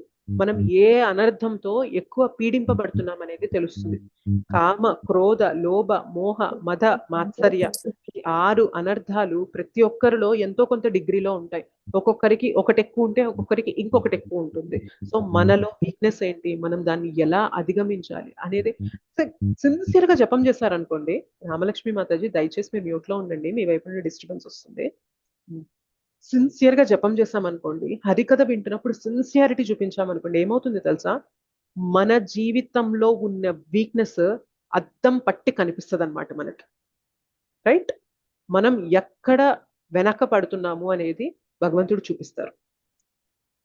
ఏ విషయంలో మనం ఇంప్రూవ్ అవ్వాలి అనేది కళ్ళకు కట్టినట్టు చూపిస్తారు అనమాట. సో ఇంకా మనం సిన్సియారిటీ చూపిస్తుంటే దాన్ని ఎలా అధిగమించాలి అనే సొల్యూషన్స్ కూడా భగవంతుడు మనకి ఇస్తూ ఉంటారు అనమాట. So it all depends on our intensity of సాధన. మనం ఎంత సిన్సియర్ గా ఎంత ఇంటెన్స్ గా సాధన చేస్తాము అనే దాన్ని బట్టి మన జీవితంలో మనమే పరివర్తన తీసుకురాగలం అనమాట. అది భక్తికి ఆ శక్తి ఉంది. మనం సిన్సియర్గా ఉన్నామా లేదా అనేది మన పైన ఆధారపడి ఉంటుంది అనమాట. రైట్, చాలా అద్భుతం కదా. అంటే ఎంత ప్యూరిఫికేషన్ చేస్తుంది, ఎంత ప్యూరిఫికేషన్ చేస్తుంది అంటే భక్తి మనకి లిటరల్ గా అద్దం బట్టి చూపిస్తుంది అనమాట. నువ్వు ఇలా ఉన్నావు అనుకుంటున్నావు, కానీ నిజానికి నువ్వు ఇలా ఉన్నావు. నువ్వు అనుకున్నంత లెవెల్లో నువ్వు మారాలి అంటే నువ్వు ఎంతో సాధన చేయాలి. ఎన్నో విధాలుగా నువ్వు నీ ఈగోని అణుచుకోవాలి, ఎంతో హంబుల్ అవ్వాలి. నువ్వు ఏమంటారు, మీనియల్ సర్వీసెస్, చిన్న చిన్న సేవలు అనేవి చేస్తూ ఉండాలి. ఇతర వైష్ణవులలో ఉన్న గొప్ప గుణాలని నువ్వు గుర్తిస్తూ ఉండాలి. ఎంతసేపు నీ గురించి నువ్వు గొప్ప చెప్పుకోవడం కాదు, ఇతర వైష్ణవుల్లో ఉన్న గొప్ప లక్షణాన్ని, గొప్ప క్వాలిటీస్ ని నువ్వు మాట్లాడాలి. ఇవన్నీ కూడా భగవంతుడు మనకి తెలుపుతూ ఉంటారనమాట. ఇలా చేస్తేనే నీలో ఉన్న అహంకారము, గర్వము ఏదైతే ఉంటుందో అది అణుగుతుంది. సో ఇది అద్దం పట్టి చూపిస్తారనమాట భగవంతుడు మనకి. రైట్, సో భక్తి మనకి ఆ ప్రత్యక్షంగా అవగతం చేసుకోగలిగే విధంగా మనలో పరివర్తన అనేది తీసుకురాగలదు. మరియు ప్రత్యక్షావగతం ధర్మ్యం అని కూడా చెప్పారు. ఇక్కడ ధర్మం అంటే ఏంటి అంటే మన ధర్మం ఏంటి అనేది కూడా తెలుపుతుంది. ఇందాక అనుకున్నాం కదా, ఆత్మ అని తెలుసుకోవడం ఒకటి, ఆత్మ యొక్క ధర్మం ఏంటి అంటే భక్తి చేయడం. అంటే ఆత్మ యొక్క ధర్మం ఏంటి అంటే సేవ. బేసిక్ గా ఎప్పుడు కూడా సేవ చేయాలి అని కోరుకుంటా ఉంటాడు. మీరు చూస్తే మనం ఎంతమందికి ఎన్ని విధాలుగా సేవ చేసినా కూడా అసంతృప్తి ఉంటుంది, కానీ ఆ సేవ భగవంతుడి దగ్గరకు తీసుకొచ్చామంటే మాత్రం సంతృప్తి అనేది వచ్చేస్తుంది. సో అది మన ధర్మం. ఆత్మ యొక్క ధర్మం భగవత్ సేవ. జీవేర స్వరూపహోయ్ కృష్ణేర నిత్యదాస్. జీవుని యొక్క స్వరూపము కృష్ణుని యొక్క నిత్యదాసుడు. అక్కడి దాకా వచ్చే వరకు కూడా మనం ఏం చేసినా కూడా సంతృప్తి ఉండదు. బట్ ఎప్పుడైతే అది చేస్తామో, మన ధర్మం మనం చేస్తాం కాబట్టి will be satisfied. Right, so ఇప్పుడు షుగర్ ఉంది, చక్కెర ఉందనుకోండి, దాని యొక్క ధర్మం ఏంటి చెప్పండి? తీయగా ఉండడం దాని ధర్మం. Yes or no? చక్కెర వేసుకున్నప్పుడు ఉప్పగా ఉందనుకోండి, ఏమంటాం? ఇది చక్కెర కాదనే కాదంటాం. రైట్, సిమిలర్లీ ఉప్పు ఉంది, ఉప్పు మనం కూరలో వేసినప్పుడు మనకు అది ఉప్పదనాన్ని ఇవ్వాలి. ఉప్పు వేసినప్పుడు అది ఏ పులుపునో వగరునో తీపినో ఇస్తుంది అనుకోండి, ఇది ఉప్పు కాదు అని చెప్పేస్తాం మనం. సిమిలర్లీ ఆత్మకి ఉన్న నేచర్ ఏంటి అంటే భగవత్ సేవ చేయడమే ఆత్మకున్న నేచర్. ఆత్మ భగవత్ సేవ కాకుండా భౌతికంగా ఎంజాయ్ చేయాలి, భౌతికంగా ఇదవ్వాలి అంటే ఏమంటామంటే ఉప్పుని ఉప్పు కాదన్నట్టు ఆత్మ కూడా ఇక్కడ ఏమవుతుందంటే ఆత్మ తప్పుడు కవరింగ్ లో చిక్కుకుపోయిందనమాట. అదే మాయ అంటే. రైట్, ఆత్మ చేయాల్సిన ధర్మం, ఆత్మకున్న ధర్మం ఏంటంటే భగవత్ సేవ చేయడం. ఎప్పుడైతే దాన్ని పక్కన పెట్టి దాని నేచర్ కి తగ్గట్టుగా అది ఉండకుండా వేరే కవరింగ్ లో ఉన్నదనుకోండి, అది నేను భౌతికంగా ఎంజాయ్ చేయాలి, నేను సుఖభోగాలు అనుభవించాలి అనే భ్రమలో బ్రతుకుతుంది అనుకోండి, ఆత్మ కండిషన్ బద్ధుడైపోయినట్టు అనమాట, బద్ధజీవుడు అయిపోయినట్టు. అదే ఆత్మ తెలుసుకొని నేను భగవంతుని యొక్క దాసుని, నేను భగవత్ సేవ చేయాలి అని తెలుసుకొని భగవత్ సేవ చేసినప్పుడు అదే ఆత్మ ముక్త జీవుడు అయిపోయినట్టు అనమాట. సింపుల్, అంతే. రైట్, సో ఆ ధర్మం ఏంటి అనేది మనకి తెలుపుతుంది అనమాట. ఓకే, నెక్స్ట్ సుసుఖం. భక్తి అనేది సుసుఖం, చాలా సుఖకరమైనది. రామలక్ష్మి మాతాజీ దయచేసి మ్యూట్ లో ఉండండి ప్లీజ్. మీ వైపు డిస్టర్బెన్స్ వస్తుంది, మీది మైక్ అనేది చాలా సౌండ్ వస్తుంది, అందుకని మిమ్మల్ని మ్యూట్ చేస్తున్నా, మీరు మ్యూట్ లోనే ఉండండి. సుసుఖం అంటే చాలా జాయ్ఫుల్ గా, సంతోషంగా పర్ఫామ్ చేసేది భక్తి. అదేంటి మాతాజీ మీరు సంతోషంగా పర్ఫామ్ చేయండి అంటున్నారు కానీ పొద్దున్నే లేచి జపం చేయమంటే మాకు గొంతులో రాయబడ్డట్టు అవుతుంది, సంతోషం కాదు కదా, ఇంకా కష్టంగా ఉంటుంది అని మనకు అనిపించవచ్చు. Yes or no? జపమాల పట్టుకొని 108 సార్లు హరే కృష్ణ మహామంత్రాన్ని చెప్పి అలాగా 16 మాలలు వచ్చేదాకా మీరు ఒక్కొక్క మాలని 15 రోజులకో నెల రోజులకో ఒకసారి ఇంక్రీజ్ చేసుకుంటూ 16 మాలలు స్టాండర్డ్ కి రండి అని చెప్తున్నారంటే ఇందులో సుఖం ఎక్కడుంది మాతాజీ, కష్టమే కదా ఉంది అని అనిపించవచ్చు మీకు. యా స్టార్టింగ్ లో అనిపించేది మాతాజీ, ఇప్పుడు అనిపించట్లేదు. ఎగ్జాక్ట్లీ. అసలు భయం వేసేది స్టార్టింగ్ లో అయితే. రైట్. మనకి ఇలా అనిపిస్తుంది కానీ యాక్చువల్గా ఇనీషియల్ గా ఏమైతుంది అంటే మనకి అలవాటు లేదు కాబట్టి కష్టతరం అనిపిస్తుంది. బట్ ఒక్కసారి సిన్సియర్ గా మనం ఆ ట్రాక్ లోకి పడి ఏది ఏమైనా నేను నియమంగా చేస్తానన్నాను, చెయ్యాల్సిందే అనే ఒక రూల్ పెట్టుకొని చెయ్యగా చెయ్యగా చెయ్యగా ఏమైందంటే ఏ రోజైతే నామం అనేది మనం జపించలేకపోతామో మనకు అసలు ఇంకా తోచదు, అయ్యో నేను జపం చేయలేదు, అయ్యో నేను జపం చేయలేదు, నా జీవితంలో ఏదో కోల్పోయినట్టుంది, నేను పొద్దు నుండి రాత్రి దాకా నేను జపం ఒక్క మాల కూడా చేయలేకపోయాను ఏంటి, ఎందుకంత బిజీ అయిపోయాను, ఎందుకంతలా ఇరుక్కుపోయాను, నేను జపం చేయలేకపోయాను ఏంటి అని మనం పరితపిస్తాము. తెలియకుండానే ఆ పరితపన వచ్చేస్తుంది అనమాట. అంటే తెలియకుండానే మన మనస్సు అందులో ఉన్న సుఖాన్ని ఎంజాయ్ చేస్తుంది. రైట్? మేబీ ఇది మీకు అంత రిలేటబుల్ గా అనిపించకపోవచ్చు ఇప్పుడు మనం ఉన్న సిచ్యుయేషన్ కి, but this is true dear devotees. ఎవరైతే ఆ స్థితికి వెళ్ళారో వాళ్ళు నిజంగా ఈ అనుభవాలు షేర్ చేసుకుంటారు.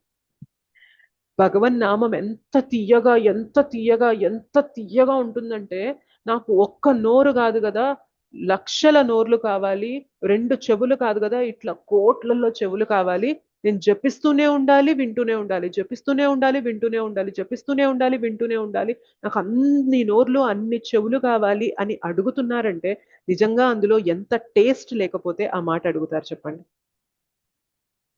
మనకి ఇవాళ ఆ టేస్ట్ తెలియటం లేదు, ఎందుకంటే మనం రోగగ్రస్తులం అయి ఉన్నాం.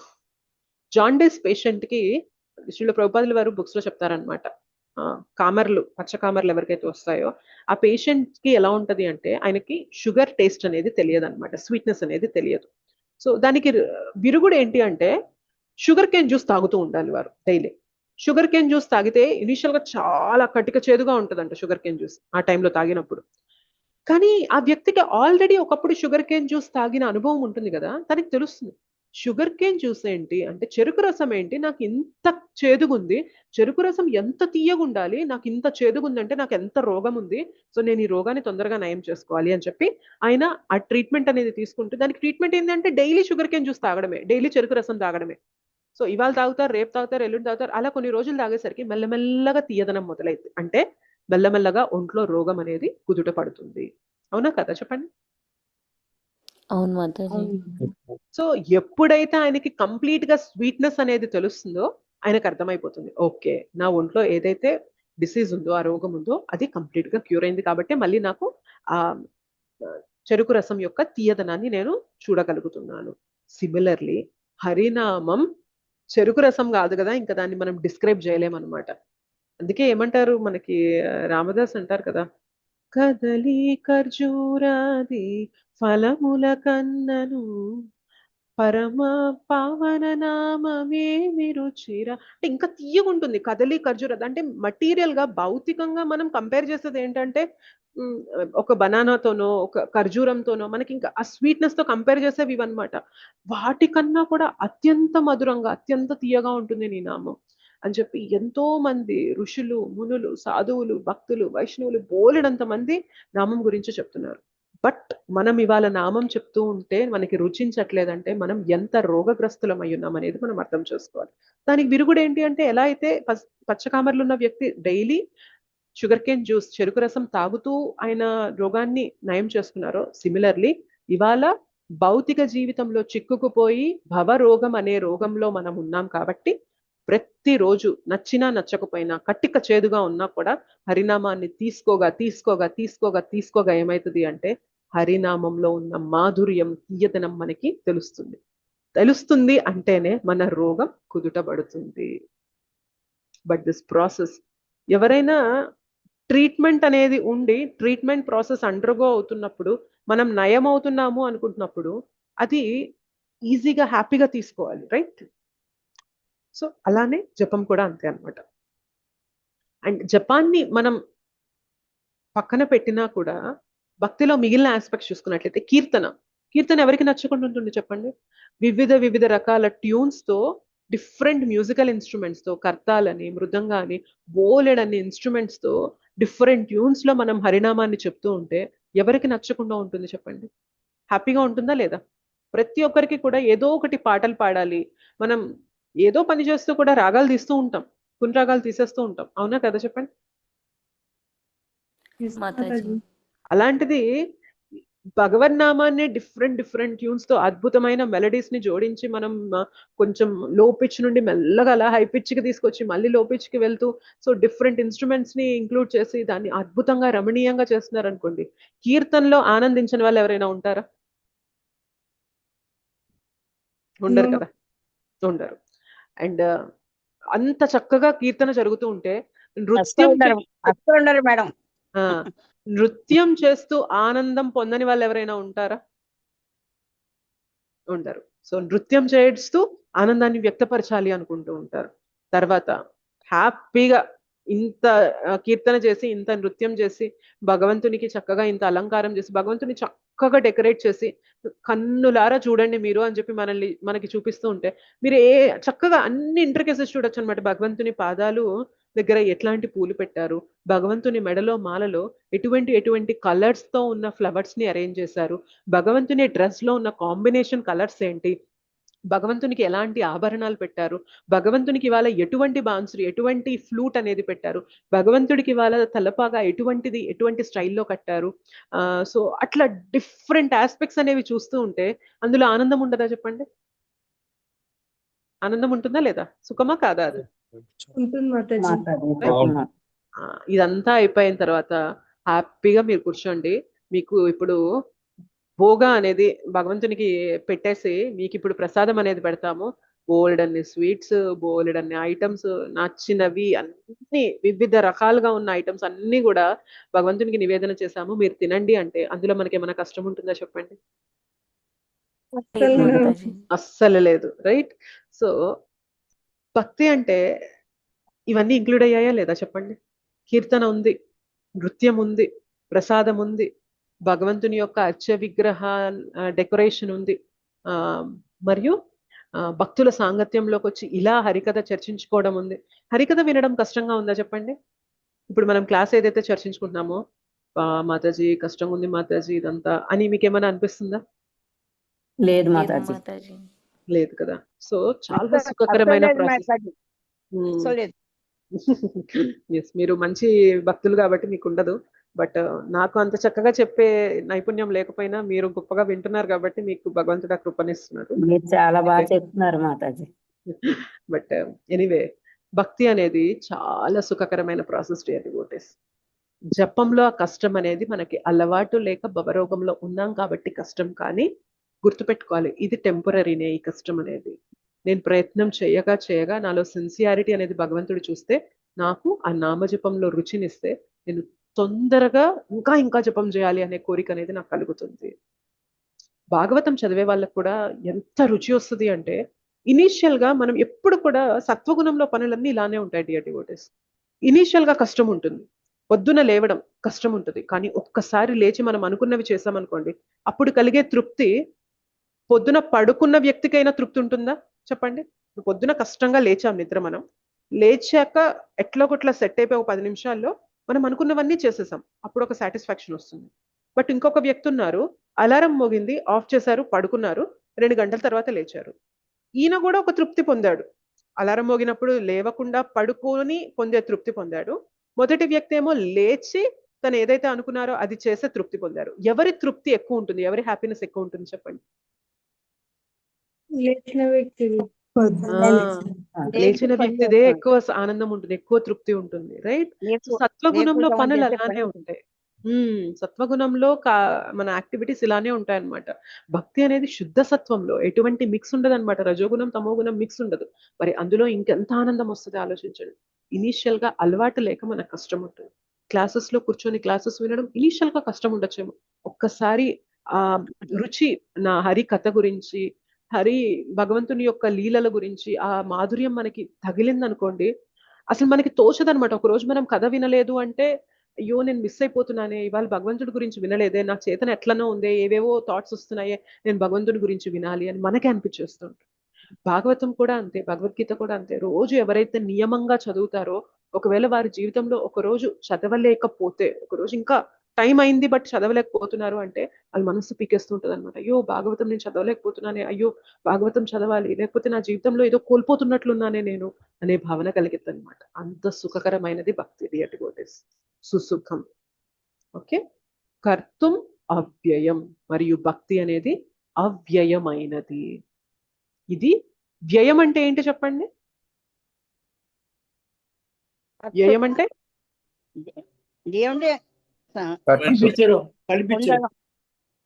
వ్యయం అంటే ఖర్చు అయిపోయేది, వెళ్ళిపోయేది.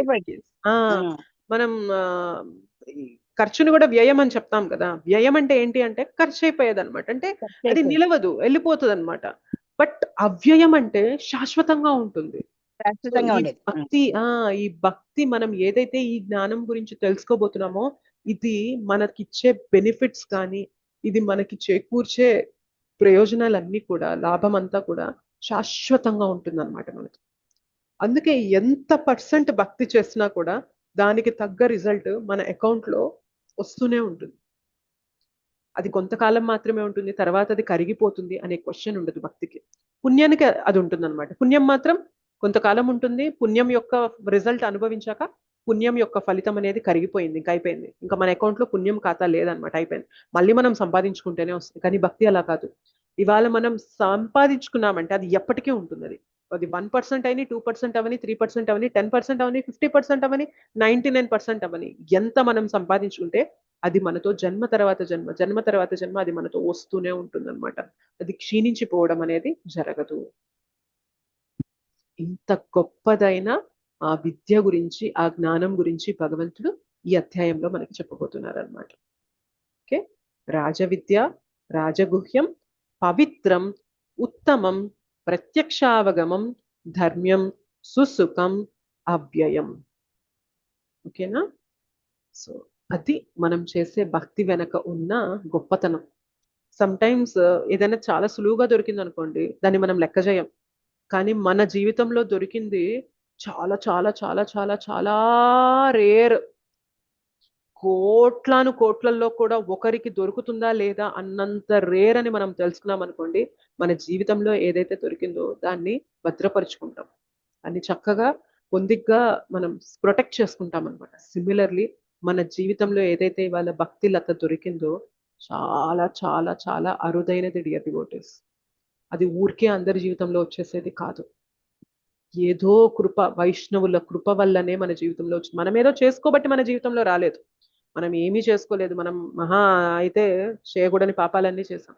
బట్ వైష్ణవుల కృప వల్లనే మన జీవితంలో ఆ భక్తి అనేది వచ్చింది డియర్ డివోటీస్. సో ఆ విషయాన్ని మనం గుర్తుపెట్టుకున్నప్పుడు వచ్చిన భక్తిని నేను ఎలా కాపాడుకోవాలి, ఎలా పోషించుకోవాలి, ఎలా దీన్ని అభివృద్ధి చేసుకోవాలి, ఏ విధంగా నేను గ్రో అవ్వాలి అనే ఫోకస్ అనేది మనం చేయగలుగుతాం. అది తెలుసుకోలేదనుకోండి, ఎంత అరుదైనది, ఎంత తక్కువ మందిలో మనకి ఇది దొరుకుతుంది అంటే, ఎంతో మంది ఉన్నా కానీ చాలా అరుదుగా ఇది దొరుకుతుంది అని మనం తెలుసుకోలేదనుకోండి, మనకి దొరికిన భక్తిని కూడా మనము చేజార్చుకుంటాం అనమాట మన నెగ్లిజెన్స్ వల్ల. రైట్ మాతాజీ, ఇక్కడ వ్యయం అనేది ఖర్చు కింద అన్నాము. వ్యయం అంటే క్షీణించిపోయేది ప్రభు.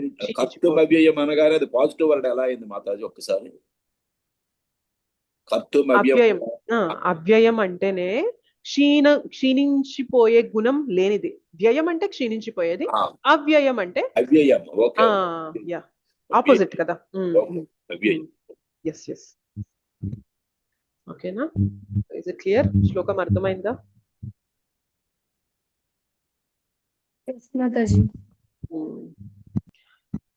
మన టైం అనేది చాలా దాటిపోయింది. మనం అనుకున్న దాని ప్రకారం భాష్యం చదివి భాష్యం ఒక్కొక్క పేరా చదువుదాం అనుకున్నాము. మీ హోంవర్క్ ఏంటి అంటే, ఈ అధ్యాయంలో ఈ శ్లోకం యొక్క భాష్యం అనేది ప్రతి ఒక్కరు కూడా దయచేసి చదవండి. చాలా చాలా వివరాలు అనేవి ఇచ్చారు శ్రీల ప్రభుపాదుల వారి భాష్యంలో. చాలా పెద్ద భాష్యం కాబట్టి మనం ఒక్కొక్క పదం గురించి డిస్కస్ చేశాక మనం చదువుదాం అనుకున్నాం. బట్ ఇప్పటికే 9:15 అయిపోయింది కాబట్టి మీరందరూ కూడా ఈ భాష్యం అనేది చదవండి. ఓకేనా? మనం Okay. ఇవాళ క్లాస్ లో ఏవైతే చర్చించుకున్నామో ఆ పాయింట్స్ ని మనసులో పెట్టుకొని ఈ భాష్యం చదవండి, మీకు ఇంకా క్లారిటీ వస్తుంది. ఓకే, చదువుతారా అందరూ? చదువుతాం మాతాజీ. చదువుతాం మాతాజీ. Thank you so much. పంచకల్పతరుభ్యశ్చ కృపాసింధుభ్యేవ చ సింధుభ్యశ్చ పతితానాం పావనేభ్యో వైష్ణవేభ్యో నమో నమః. అనంత కోటి వైష్ణవ వృంద की जय, श्रील प्रभुपाद की जय, श्रील गुरुदेव की जय, निताय गौर प्रेमानंदे हरि हरि बोल. Thank you so much Mataji Santosh. Hare Krishna. Hare Krishna Mataji. Mataji. Hare Krishna Mataji. Hare Krishna. Thank you. Hare Krishna Mataji. Next class లో మనము తదుపరి హరే శ్లోకం కృష్ణ అనేది మాతాజీ. చర్చించుకుందాం. మాతాజీ హరే కృష్ణ మాతాజీ. హరే కృష్ణ మాతాజీ. హరే కృష్ణ మాతాజీ. ఎర్లీ మార్నింగ్ 3:30కి మెడుకు వస్తుంది. అది వచ్చినప్పుడు జపం చేస్తున్నాను. ఏమి అది ఒక రోజు మానేస్తే ఏదో తేడా వల్ల కొంచెం 10 నిమిషాలు లేట్ అవుతే చాలా బాధ వచ్చేస్తుండ్రు. అవి లేవలేకపోయినాయి చేయడం. ఇది వేళ అన్ని చెప్తుంటే నాకు అవన్నీ జ్ఞాపకం వచ్చాయన్నమాట. అది Nice, Mataji. చేయండి. మీకు ఇంతకు ముందు కూడా చెప్పాను Thank you. కదా, ఈ ఎగ్జాంపుల్ గుర్తుపెట్టుకోండి ఎప్పుడైనా కానీ. జపంలో కష్టం అనిపిస్తున్నప్పుడు, దయచేసి మీ ఇంట్లో ఉండండి. జపంలో కష్టం అనిపిస్తున్నప్పుడు మనం గుర్తుపెట్టుకోవాల్సిన ఎగ్జాంపుల్ ఏంటి అంటే, కొండ ఇట్లా ఉన్నప్పుడు మనం ఇక్కడ ఎక్కడం మొదలు పెట్టాం, సైకిల్ వేసుకొని తొక్కుతున్నాం, లేకపోతే ఎక్కుతున్నాం, నడుస్తున్నాం. సో ఏమైంది, ఇనిషియల్ గా ఆయాసం వస్తుంది, మనకి కష్టంగా ఉంటది. కొండ ఎక్కుతున్నప్పుడు సులువుగా ఉంటుందా? మనకి కష్టంగానే ఉంటది కదా. ప్రెషర్ పెట్టాలి, మన గ్రావిటేషనల్ ఫోర్స్ కి, భూమి ఆకర్షణ శక్తికి మనం విరుద్ధంగా పైకి వెళ్తున్నాం కాబట్టి కష్టం ఉంటది అనమాట. ఆ కష్టము ఎప్పటికీ ఉంటది అని అనుకోవద్దు, ఒక్క స్థానం వరకు మాత్రమే ఉంటది. తర్వాత మన గమ్యం అనేది ఎలా ఉంటది అంటే, ఇంకా మనం అనుకోకుండానే చాలా ఫ్రీగా వెళ్ళిపోతూ ఉంటాం కిందకి, రైట్? సో సైకిల్ తొక్కాల్సిన అవసరం లేకుండానే కిందకి వెళ్ళిపోతుంది.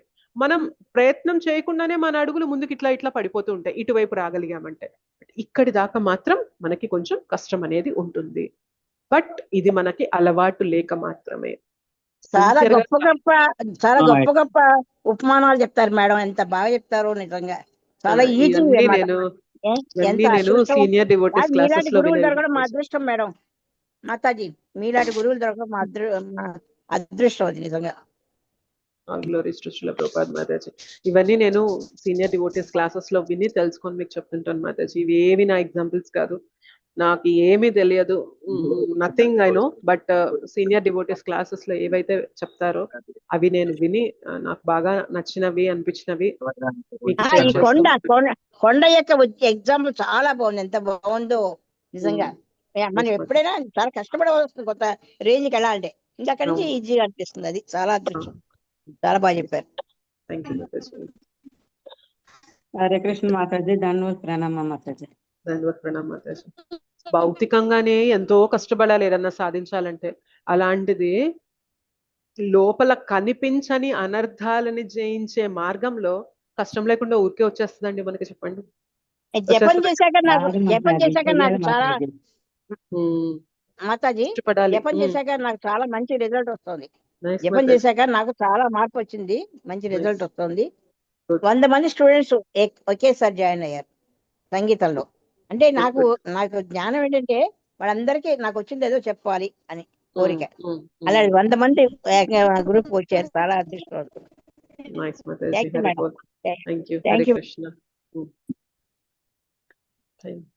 సో కష్టం అనేది ఉంటది డియర్ డివోటీస్, బట్ కష్టాన్ని చూసి భయపడేవాడు కాదు కదా ధీరుడు అంటే. కష్టాన్ని చూసి భగవంతుని శక్తిని పక్కన పెట్టుకొని, కృష్ణ నువ్వు నాకు తోడుగా ఉంటే ఎంత కష్టమైనా గానీ నేను ఎదిరించడానికి ప్రయత్నం చేస్తాను అని చూపించేవాడే కదా భక్తుడు అంటే. మరందరం భక్తులుగా అవ్వాలా కాదా? అవ్వాలి మాతాజీ. అవ్వాలి కదా. ఆ కష్టాన్ని తీసుకోవాలి మనం. కృష్ణ మన తోడున్నారంటే ఈ కొండ కాదు కదా, ఎన్ని కొండలైనా ఎక్కేయగలం. Yes or no? గురు కృప ఉందనుకోండి, మనం గురు కృప ఉంటే లాస్ట్ లో చెప్తాం కదా, ముఖం కరోతి వాచాలం పంగుం లంఘయతే గిరిం యత్ కృపాతమహం వందే శ్రీ గురుం దీనతారణం. కళ్ళు లేని వాడికి కూడా ముఖం కరోతి వాచలం, నోరు నా పలుకలేని వాడితో కూడా అనర్గళంగా మాట్లాడించగలిగే శక్తి గురుకృప వల్ల వస్తుంది. నడవలేని వాడికి కూడా కొండల్ని సైతం ఎక్కించే శక్తి గురుకృప వల్ల వస్తుంది. అటువంటి గురువుల కృపని మనం పొందుతూ వారికి ప్రేయర్స్ చేస్తూ మీరు నాకు సహకరించండి, మీరు నాకు ఈ కృపని చూపించండి అని మనం వేడుకుంటూ మనం జపం చేస్తూ ఉంటే ఎంత కష్టాన్ని అయినా కానీ మనం దాటేయగలుగుతాం డియర్ డివోటీస్. ఇది జస్ట్ టెంపరీ ఫేజ్ అంతే. Initial గా ఆ కష్టం అనేది జస్ట్ టెంపరీ అంతే. తర్వాత మాత్రం భగవంతుడు ఆ రుచిని ఇచ్చేస్తారు, ప్రొవైడెడ్ మనం సిన్సియర్ గా ఉండాలి. ఓకే, మనం బయటికి ఎన్ని మాలలు చేసినా లోపల మన ఇంటెన్షన్ ఏంటి అనేది భగవంతుడికి తెలుసు. ఆ ఇంటెన్షన్స్ లో గనక మనం ప్యూరిటీ పెట్టుకున్నామంటే కృష్ణ ఖచ్చితంగా ప్రతిస్పందిస్తారు. ఓకేనా? Thank you so much Matajis and prabhujis. మనం మళ్ళీ గురువారం క్లాస్ లో కలుసుకుందాం. థ్యాంక్ ధన్యవాదాలు. యూ మాతాజీ. హరే కృష్ణ మాతాజీ. హరే కృష్ణ హరే కృష్ణ మాతాజీ. మాతాజీ. ధన్యవాదాలు Mataji. Thank you very much. ధన్యవాదాలు. ఈ హరే రోజు కృష్ణ. క్లాస్ నాకు హరే కృష్ణ ప్రణామాలు మాతాజీ. ధన్యవాదాలు madam Mataji. Mataji. Thank you very much. ప్రణామం. హరే కృష్ణ. దండవత్ ప్రణామ్. హరే కృష్ణ. సో మీలో ఎవరికైనా కానీ ఇట్లా క్లాసెస్ నచ్చాయనుకోండి, ఒక పని చేయండి, మీరందరూ కలిసి భగవంతునికి ప్రే చేయండి. మాతాజీ ఏదైతే చెప్తున్నారో తన జీవితంలో మాతాజీ ఇంప్లిమెంట్ చేసే విధంగా భగవంతుడా మాతాజీని బ్లెస్ చెయ్యి అని చెప్పి ప్రే చేయండి. I will be most happy. ఓకేనా? ఎందుకంటే వైష్ణవుల బ్లెస్సింగ్స్ అనేవి చాలా చాలా పవర్ఫుల్ అన్నమాట. సో ఒక్కసారి వైష్ణవులు మన గురించి, వీరి జీవితంలో ఏవైతే భక్తిలో ఆటంకాలు ఉన్నాయో అవి తొలగిపోయేలా చూడు కృష్ణ, వీరు భక్తిలో సిన్సియర్ అయ్యేలా చూడు కృష్ణ, వీరికి మంచి డైరెక్షన్ వచ్చేలా చూడు కృష్ణ అని కోరుకున్నామంటే కృష్ణ ఇంకా మారు మాట లేదనమాట, ఎవ్రీథింగ్ గ్రాంట్ అయిపోతాయి అనమాట. అంత పవర్ ఉంటది వైష్ణవుల యొక్క మాటలకి. సో తప్పకుండా ఏదన్నా కోరుకుంటాం నచ్చితే మాతాజీ మాత్రం మీ గురించి. థ్యాంక్ యూ తప్పకుండా మాతాజీ. కోరుకుంటాం మాతాజీ. అవును మాతాజీ, హరే కృష్ణ. మేము కోరుకుంటాం మాతాజీ మీకోసం. డెఫినెట్లీ మాతాజీ. ఇక్కడ మా వేడుకుంటాం అందరికి మాతాజీ. ఒక వే చూపెట్టింది మీరు. యాక్చువల్గా మీ ఇంత బాగా మోటివేషన్ వల్ల, చెప్తున్నారు. లైక్ కోరుకోమా. మీ క్లాసెస్ తీసుకోవడం వల్లే మేము అసలు చాలా అడ్వాన్స్ అవ్వగలుగుతున్నాం అనమాట. మీరు చెప్పినవన్నీ we are experiencing it in our life actually. So everything was relatable actually మీరు క్లాస్లో చెప్పినవన్నీ. Thank you. థ్యాంక్ యూ మాతాజీ. హరే కృష్ణ. బాల్గో ఏదన్నా చెప్పగలిగామంటే మాత్రం అది శ్రీల ప్రభుపాదుల వారి బుక్స్ లో ఏదైతే ఉందో అది తెలుసుకుని చేసే చిన్న ప్రయత్నము, గురుదేవుల వారి కృప వల్ల ఎవరైతే వైష్ణవులు సీనియర్ డివోటీస్ క్లాసెస్ వింటున్నామో వారిచ్చే ఎగ్జాంపుల్సే ప్రెజెంట్ చేస్తున్నాం తప్ప నాకు ఇంకా అంతకు మించి అర్హత అనేది ఏమీ లేదు dear devotees. Thank you so much. మీరందరూ ఇంత శ్రద్ధగా వింటున్నారు కాబట్టే నాకు ఈ ప్లాట్ఫామ్ అనేది దొరికింది. ఈ 1 మీరంతా hour అర్థమైనట్టు చెప్పబట్టే మేము వినగలుగుతున్నాం మాతాజీ. Thank you. ఎగ్జాక్ట్లీ మాతాజీ. Thank you so much. So మీరందరూ ఇలా శ్రద్ధగా వింటున్నారు కాబట్టే మనం ఈ 1 hour నేను ఏదో చేసుకుంటూ ఏదో భౌతికంగా టైం అనేది ఇవ్వకుండా ఇట్లా మనం కృష్ణ కథ అనేది చర్చించుకోవడం అనే అవకాశం మనకి దొరికింది. సో దీన్ని మనం వదులుకోకూడదు. సిన్సియర్ గా మీరు సిన్సియర్ గా వినే ప్రయత్నం చేయాలి. అట్ ద సేమ్ టైం నేను కూడా సిన్సియర్ గా ప్రెజెంట్ చేయాలి అని నా ప్రయత్నం నేను చేస్తాను. అలా మనం చేస్తుంటే ఏమవుతుంది అంటే టుగెదర్ మనందరం కలిసి కూడా గ్రో అవ్వచ్చు అనమాట. Thank you so Hare much. Krishna Hare Mataji. Mataji నాకు సర్టిఫికేట్ పంపించారు. మాతాజీ Hmm. నాకు సర్టిఫికేట్ అందింది, చాలా సంతోషం మేడం. థ్యాంక్ యూ మాతాజీ. హరే మాతాజీ. కృష్ణ. రియల్లీ సారీ, చాలా రోజులు డిలే అయింది. అనుకోకుండా సాఫ్ట్వేర్ అనేది ఫెయిల్ అయిపోయింది. సో ఎవరైతే ప్రభుజీ దాని మీద వర్క్ చేస్తారో అని మళ్ళీ వేరే సాఫ్ట్వేర్ కొని దాన్ని కరెక్ట్ గా డిజిటల్ సర్టిఫికేట్స్ వచ్చేలాగా వర్క్ చేయడానికి చాలా సమయం పట్టింది. బట్ నెక్స్ట్ టైం నుంచి ఇట్లా జరగకుండా మేము ముందు జాగ్రత్త అనేది తీసుకుంటాం. So sorry for that. Thank you very much ma'am. Thank you very much madam, చాలా సంతోషించాను. హరే కృష్ణ.